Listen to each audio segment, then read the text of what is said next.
Hello friends, today we shall study the presentation, meetings, etiquettes and courtesy.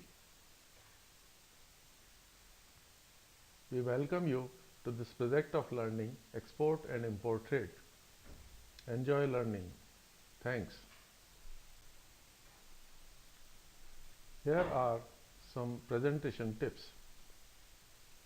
Whether you are going into an export presentation, business meeting, interview for job, or to pitch an idea to an investor or financial institution, there are certain tactics that could push your presentation from okay to brilliant.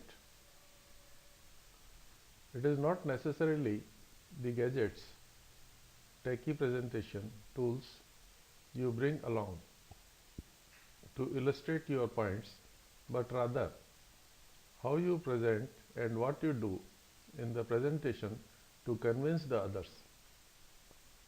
Here are some to assist your presentations. Knowledge is king. Ensure you are well versed in the subject matter related to your export or import. If you are pitching an idea in an industry, know that product, industry and markets inside and out. You should go in details, conducting deep research and digging into as much information as possible. It is going to make you look like as if you know your subject of export or import, and that will impress the others. If you are going into an interview, know the information around the position, company and industry. Chances are that you will be asked knowledge questions in the interview, and your presentation of answers should demonstrate your deep knowledge in the subject matter. Presentation tip: be clear and concise. Oral presentation can be stressful, and that stress can cause some to feel that it is too much speech or technical data that would throw off the others. Going into a meeting well prepared through practicing your presentation ensures you get your message right down to the exact clear points to the others. Speak with clarity on the topic, illustrating the benefits you want and need to present that would be relevant to the exporter or importer. Confidence. You will need to have a high level of confidence in front of the boards, partners or employers. Confidence is high when you know your stuff, have a great track record, know that your personality is right and suitable. With high confidence, you should not be sheepish in promoting yourself, your strengths and your great ideas. External interested parties give points to persons with high level of confidence as that will transfer over to other aspects of business life. Once the parties are confident in you, they will be confident in your ability to lead the projects, lead the organizations, and achieve goals and company objectives. Be strong, composed, and limit the emotions. Interviews and business meetings are pressured, stressful situations. These parties may use interviews or business presentations as tools to see how well you react under pressure. Business presentations and interviews can be full of questioning, that is, trying to draw out behavioral response from you. It is best to stay strong and composed to adequately answering the questioning. In staying composed in the stressful situations, you are limiting those emotions that may alter or hinder your ability to make decisions or achieve a goal under pressure. Parties will take positive notes on your ability to handle high pressured situations with ease. Ability to adapt. As you move forward in your discussions and presentations, judge your exporter or importer. How well it is going. Don't be afraid to stop at points and ask the questions, what that point clear? Or is further discussions or detail required on that point? As a presenter and speaker, you may need to revise your speech, your presentation methods on the fly to get a different response or to motivate the others in another way. If you are getting negative responses in one area or topic, switch gears to adapt to discuss the constructive positive points or benefits or have the ability to discuss the alternative pathways to mitigate those negative points.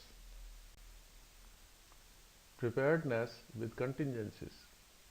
Along with having a solid knowledge base and that strong confidence level, you will need to show how well prepared you are for different situations and how well you plan. For interviews or business presentations, you need to undertake a high level of preparation in advance. We should think along the lines of the business scenarios that may arise. You must prepare for the known circumstances, but you must be a proactive planner around the unknowns or the what-ifs, demonstrating that you solidly analyze scenarios and develop action plans, and contingencies will win you big bonus points. Our aim should be how best deal with we can finalize for the benefit of export or import business. Business etiquette. What is business etiquette?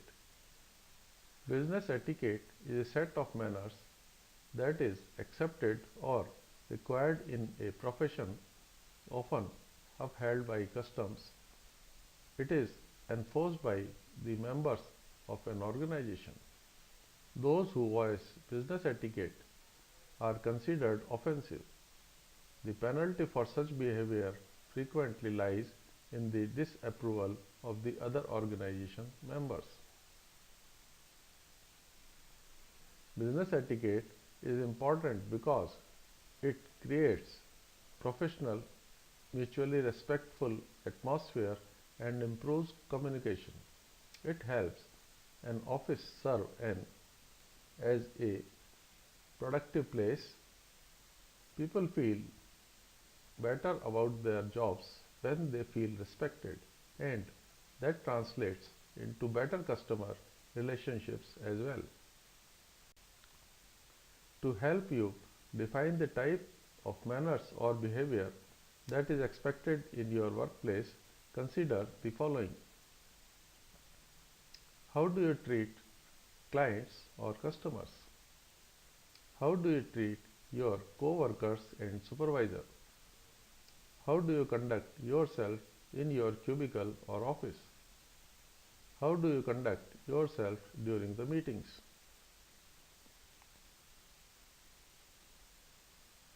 What kind of email messages do you send? Do you follow a dress code? How do you conduct yourself in the break room? How do you conduct yourself during business-sponsored social events? How do you conduct yourself during training events? How do you conduct yourself on the telephone? Test your business etiquette. Have you ever been in a situation in which you did not know exactly what to do or say? Have you ever offended someone without meaning to do so? Sometimes it is difficult to know. if you are correct in your assumption or proper business etiquette. There are several free business etiquette quizzes available online that can help you test your business IQ. Remember, business etiquette can vary depending on your profession and organization. Improving business etiquette. Improving your business etiquette can have a positive impact on your career. Remember to use common courtesy, adopt the you attitude, consider others' needs and feelings first. This behavior leads to good manners and common courtesy, thereby improving your business etiquette. Examples of courteous behavior include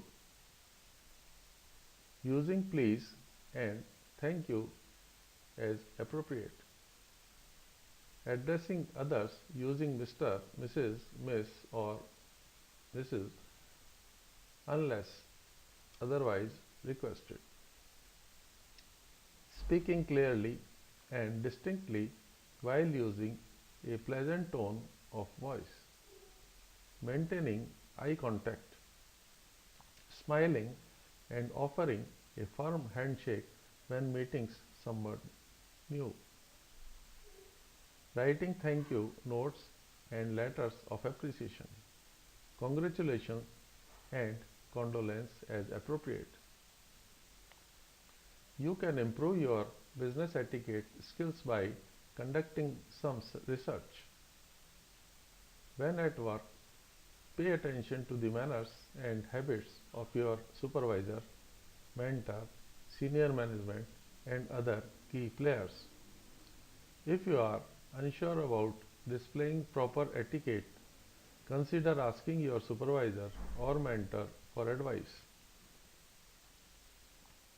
Joining a professional organization, aside from being a great way to network, professional organizations give you an opportunity to gain insight into your etiquette that's particular to your profession.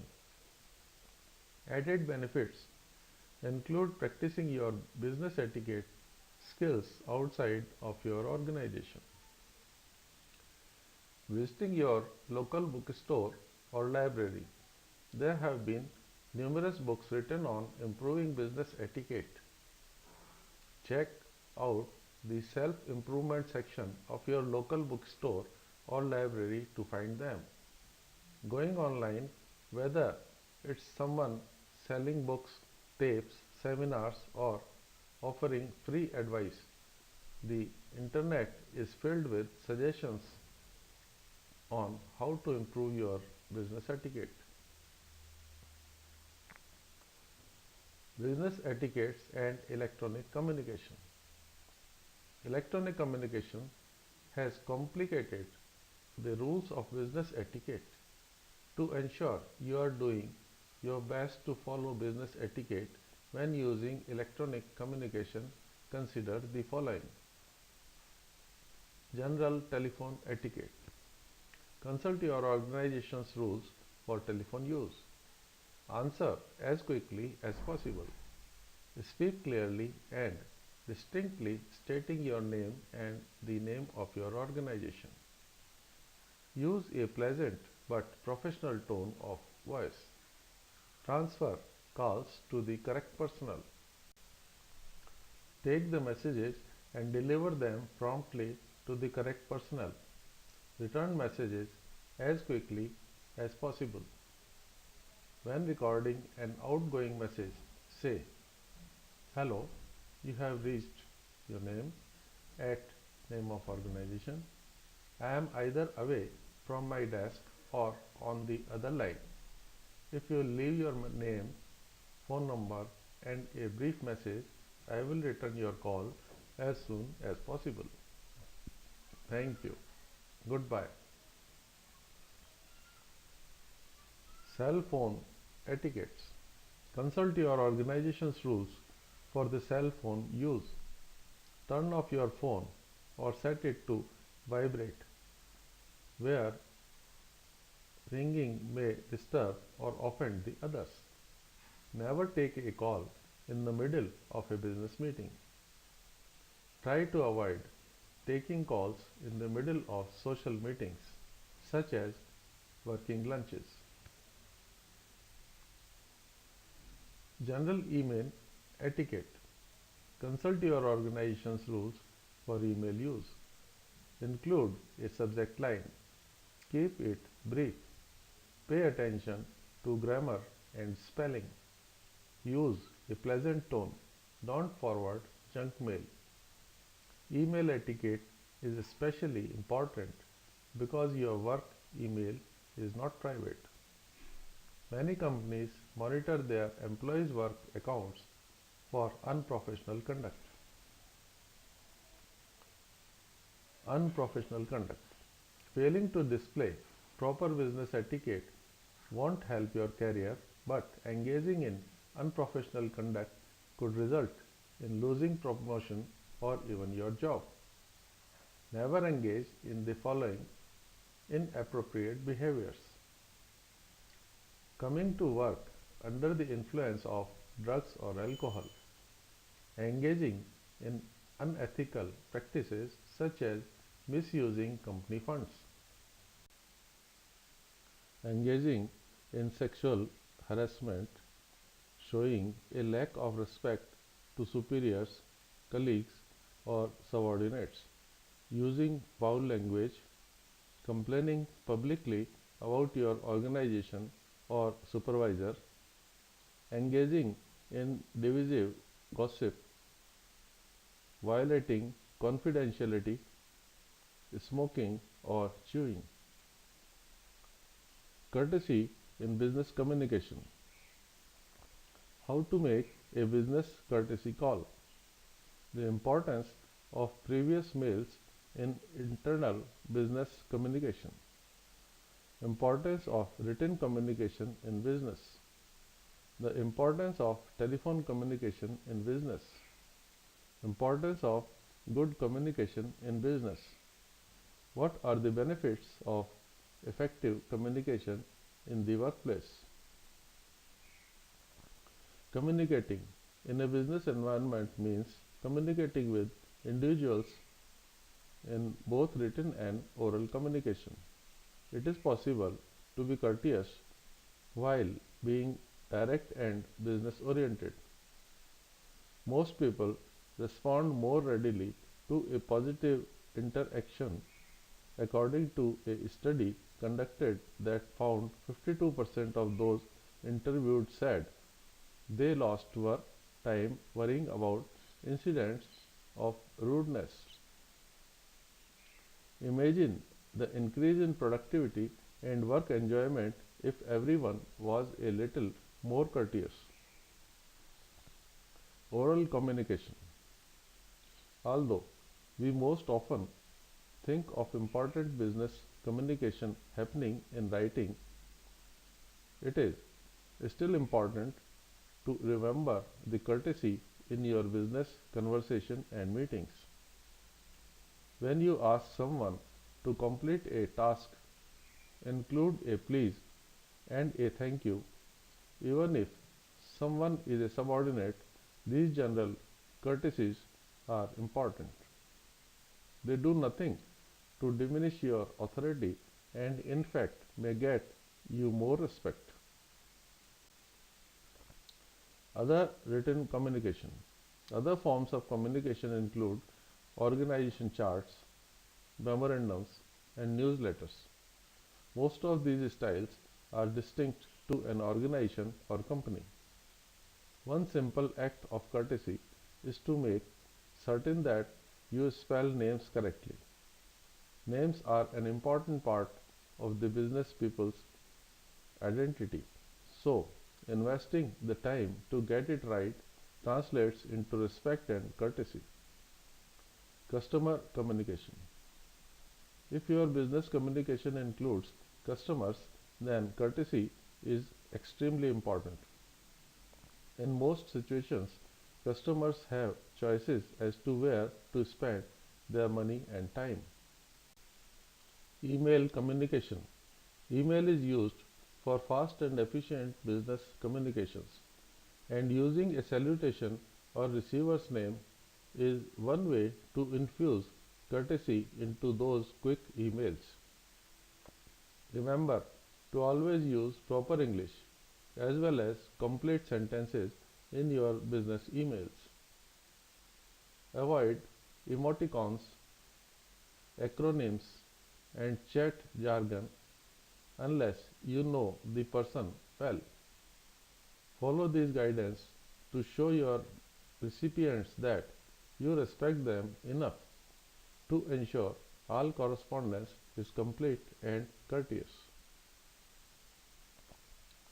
Creating courteous and respectful communication increases your chances of retaining current customers as well as gaining new ones.